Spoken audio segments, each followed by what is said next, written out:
Good afternoon, ladies and gentlemen. Welcome to an echoey room in my sixth form building. And I have news released by the club in the last few moments. Brandon Fleming has joined League One side Oxford United on loan until the end of the season. He's 23 years old. He's made 44 appearances for his hometown club. He played 17 times last season, but he's only featured 4 times this season, been a little bit unlucky with injury, and he's been out on loan to the statement says Gainsborough, Trinity and Bolton before, but his Bolton loan spell was cut short by COVID lockdown. And City's statement states that Carl Robinson's Yellows are 14th in League One with 29 points from 14 matches, 11 off the playoffs and 7 clear of the relegation zone. And they're playing Arsenal in the FA Cup on Monday. So for Brandon, it's no surprise to see him move on. Liam Rosenior has been quite clear of the fact he likes Brandon, and he said in an interview with Radio Humberside yesterday that he's a player he wants to work with long term. He's a player that he's really, really fond of, but he needs him playing games. And he says that Brandon's been unfortunate of the fact that when Rosenior came in, we were terrible at defending set pieces, and we needed to have some height in the team.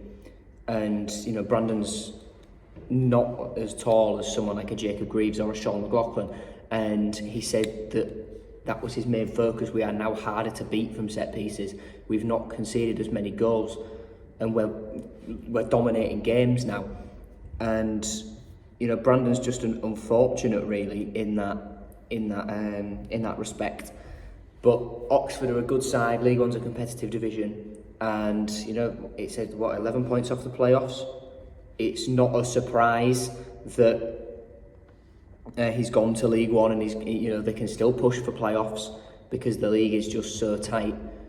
And I'm going to be honest, I don't think he'll do particularly well against Arsenal. I think he will play, but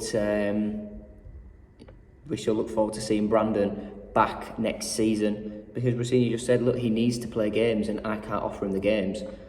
And he signed a long-term contract, so he's here for the long term. And Rossini says he'd love to work with him in the future at the football club. So we shall see. But Brandon is out on loan for the rest of this season at Oxford, and I wish him all the very best. Thank you for watching, and I'll see you for the preview later on today. Might potentially see you before for the confirmation of some signings, but you never know. So take care until then. Goodbye.